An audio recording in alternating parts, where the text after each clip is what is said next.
Mais quand les démocraties s'endettent, il faut payer le prix, c'est-à-dire il faut rembourser. Il faut rembourser. Et on a beau manifester, la dette elle est là, on l'a faite de façon démocratique, si on veut bien croire. Il faut la rembourser. Par des erreurs passées, par des erreurs originelles. Des erreurs originales que les peuples portent parce que démocratiquement ils ont élu et ou réélu les gens qui ont augmenté cette dette. Mais quand les démocraties s'endettent, il faut payer le prix, c'est-à-dire il faut rembourser. Il faut rembourser.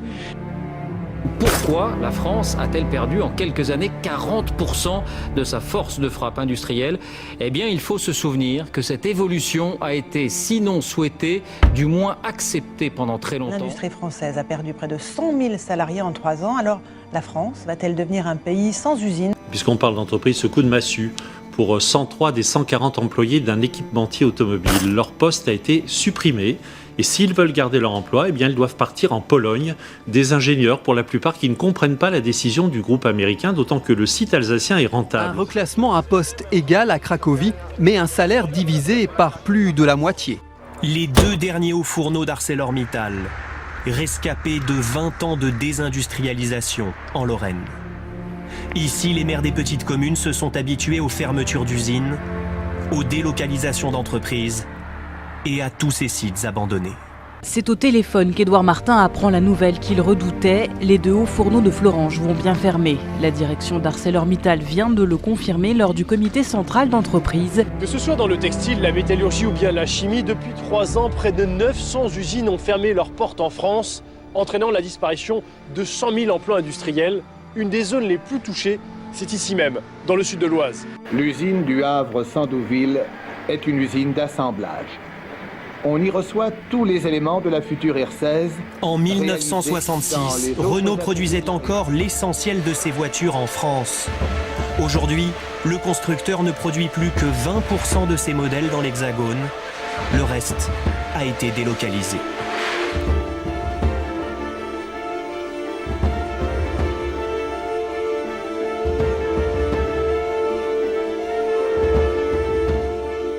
Social parce que royaliste. Selon Frédéric Leplay, le syndicat libre dans la profession organisée. En ne laissant debout qu'un géant, l'État et 25 millions de nains, la Révolution a créé un monde de pygmées et de révoltés, disait Ernest Renan. Quant à Joseph de Maistre, que l'on peut considérer comme un précurseur, je n'ai jamais rencontré un homme, mais des hommes.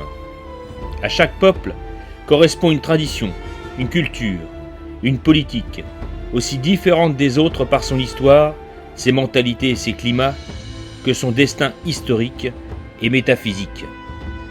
Louis de Bonald critiqua l'avènement politique du commerce et de l'industrie, au détriment des élites réelles de la France. Les royalistes comprendront vite que la République, issue de la Révolution, est à la fois antinaturelle comme antisociale et par déduction, destructrice du tissu traditionnel et national, donc anti-française. Rivarold fera la même analyse, en élargissant son combat sur la francophonie, et Edmund Burke expliquera que la Révolution en France était le plus beau cadeau que l'on puisse faire à l'Empire britannique. En 1828, Villeneuve-Bargemont, préfet du Nord, et le docteur Villermé, soucieux de la misère ouvrière, entament chacun une enquête sur les conditions de travail dans les manufactures. Les conclusions seront similaires. Elles feront ressortir le besoin pressant d'un urbanisme passant par le logement social, le développement de l'instruction.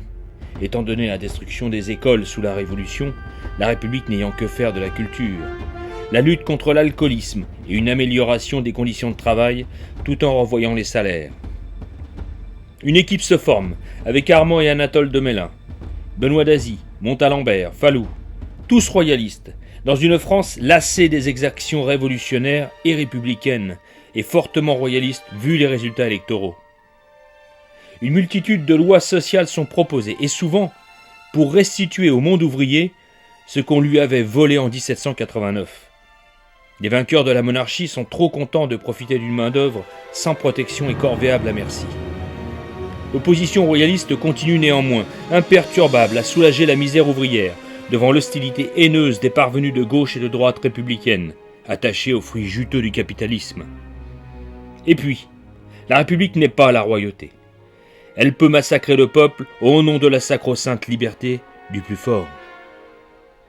En 1841 et les années suivantes, le groupe royaliste présente une multitude de lois. Lois sur la protection et la limitation du travail féminin et des enfants, par Montalembert. Loi sur les logements insalubres. Loi sur les caisses de retraite et de secours mutuels. Loi sur la réinsertion des jeunes détenus. Loi sur les limitations du temps de travail. Loi sur l'amélioration des conditions de travail. Loi sur les contrats d'apprentissage. Refus de l'opposition gauche et libérale républicaine. Tout cela avec en même temps la participation directe sur le terrain pour soulager la misère et assurer de la formation et des aides. Création de la première section de la Croix-Rouge, formation des apprentis, fondation de la mutualité, dont il y aura 1 million de membres en 1870, défense des ouvriers de la Seine et des canuts de Lyon, par l'avocat célèbre Berryer, ardent royaliste. Les ouvriers étaient poursuivis pour délit de coalition. 1865, retentissante lettre sur les ouvriers du comte de Chambord, réclamant la liberté syndicale et le retour des corporations avec une participation populaire étendue aux élections. Ces idées sociales firent tellement de bruit et peur aux libéraux que la dernière tentative de restauration échoua en 1875, au détriment du monde ouvrier, attendant sa libération, et de la France entière, gagnée par l'éventualité d'un Henri V. Cet échec, comme la défaite de 1870, eurent des répercussions dans le milieu intellectuel. Taine, Renan, Auguste Comte remirent en question les fondements de 1789 et constituèrent le terreau intellectuel de la future action française. De 1855 à 1879, publication de l'enquête sur les ouvriers européens de Frédéric Leplay. Cette encyclopédie sur les besoins sociaux véritables de tout individu et famille pour vivre en harmonie. On peut considérer ce travail comme la première étude sociologique sérieuse qui parle de l'importance de la cellule de base de la société, la famille, le facteur ethnique, religieux, social et moral. René de La Tour du Pin, influencé sur les travaux de Leplay, élaborera une doctrine moderne, axée sur la renaissance des corps intermédiaires qui, avant la Révolution, étaient le fruit de l'organisation spontanée du monde du travail et assuraient aux ouvriers droits et participations. La monarchie en fut la protectrice, en codifiant leurs us et coutumes à travers l'élaboration du livre des métiers d'Étienne Boileau. La Révolution en 1789 a fait comme pour le reste, détruire, faisant ainsi régresser le pays et par là même retarder l'émancipation sociale pour le plus grand profit des vainqueurs parvenus de la finance. Précurseur monarchiste, social, soucieux d'améliorer le sort du monde ouvrier, il dénonça les périls du libéralisme et les dangers du socialisme en réaction, dont le fruit communiste donnera le totalitarisme et la misère. Il argumentera et remettra à jour le principe de l'ordre corporatif rénové, qui avait donné largement ses preuves durant 8 siècles de monarchie. La corporation, devenant par l'association des employeurs et des syndicats la solution du malaise social en vue d'une restauration de l'ordre économique sous le roi et en réaction contre la nouvelle conception de la société, faisant de l'homme une machine sans respect du travail au profit du matérialisme. L'étude historique et le christianisme apportent la solution communautaire, que l'on peut qualifier de naturelle, voire écologique, dans l'organisation de la cité. Rien d'imposé, mais comme les Grecs anciens d'Aristote, une autonomie et des libertés communales étendues. Les citoyens s'organisent dans leur profession, comme les familles dans leur vie associative et communale, et tout cela s'imbrique naturellement jusqu'à la représentation nationale par la désignation des plus aptes pour gérer les affaires de la profession ou de la cité. Une saine démocratie en somme, débarrassée du parasitivisme partisan au service d'intérêts privés n'ayant rien à voir avec la vie réelle du pays. La corporation apparaît donc comme la solution d'un pays en crise, car elle redonne toute la dimension citoyenne à l'homme débarrassé du carcan républicain, transformant l'homme en individu numéroté, manipulé à merci. Anarchie, diront certains libéraux conservateurs, oui, d'une certaine façon, car les hommes doivent être libres et que le moins mauvais des régimes reste celui qui garantit une plus grande autonomie aux familles, communes, régions, métiers et associations jusqu'au Conseil du roi. Ce régime reste celui de la royauté, qui en son temps libéra les communes et assura force et protection au monde du travail. Avec Albert Demain, c'est 30 ans de combat social inlassable à partir de 1876 jusqu'en 1914, et un fourmillement d'idées et de projets né dans ce groupe de royalistes sociaux dont on trouve les notions de juste salaire et salaire familial. Loi sur le salaire minimum, loi sur les caisses de retraite, loi sur les caisses de maladie et de vieillesse, loi sur le repos dominical. Les projets de loi sont systématiquement rejetés par l'opposition républicaine de droite comme de gauche. À côté du combat parlementaire, où les seuls défenseurs du monde ouvrier restent les royalistes, sur le terrain de multiples initiatives mutuelles, professionnelles et associations voyaient le jour pour soulager la misère, former en apprentissage et éduquer. Enfin, mettre en pratique une législation sociale à partir de fonds et dévouements personnels royalistes. Hyacinthe de Gaillard-Bancel donnera naissance aux organismes agricoles d'aujourd'hui. Le socialisme mit la main sur le monde du travail à travers les syndicats dans le courant du XXe siècle et transforma idéologiquement le combat social. En 1919, d'importants projets d'ordre sociaux sont déposés par les royalistes du bloc national. 1924, encore les royalistes dans le combat législatif. En 1930, proposition de loi sur les assurances sociales. 1936, proposition de loi sur la création d'un Conseil national économique. 1937, proposition de loi pour un prêt aux ménages dont la naissance du troisième enfant annulerait la dette. Rejet systématique par les républicains.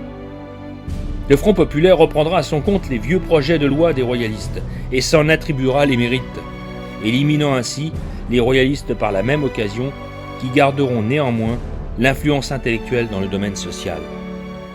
Que reste-t-il ? Les royalistes restent novateurs dans le domaine social. Ils ne sont pas restreints par une vue idéologique comme les partis de gauche.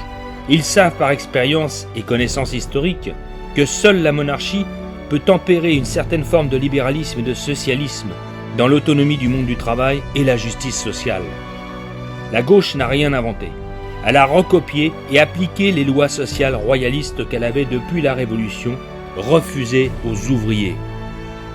Il suffit pour s'en convaincre d'éplucher les archives, comme nous l'avons fait, et mettre sous les yeux du public les mensonges de l'histoire officielle. Les maux dont nous souffrons restent principalement les mêmes, dénoncés depuis des décennies. Crise économique et faillite du libéralisme avec ses conséquences. Une population salariale restant sans protection professionnelle, comme les avocats et médecins qui, eux, possèdent la propriété du métier. Un nouvel esclavage avec les délocalisations où les individus peuvent être mis en concurrence avec d'autres dans des pays sous-développés et perdre travail et situation. Un certain patronat libéral sans foi ni loi exporte ses entreprises à l'autre bout du monde, la main sur le cœur et parlant de République des droits de l'homme, mais acceptant pour plus de profit de déplacement de ses capitaux en mettant en faillite des familles entières de salariés. Un État ayant perdu toute indépendance politique face à l'économique, devenu un satellite de l'Europe, décidant de la vie ou de la mort de pans entiers de son économie, agriculture, pêche, industrie au profit d'autres pays.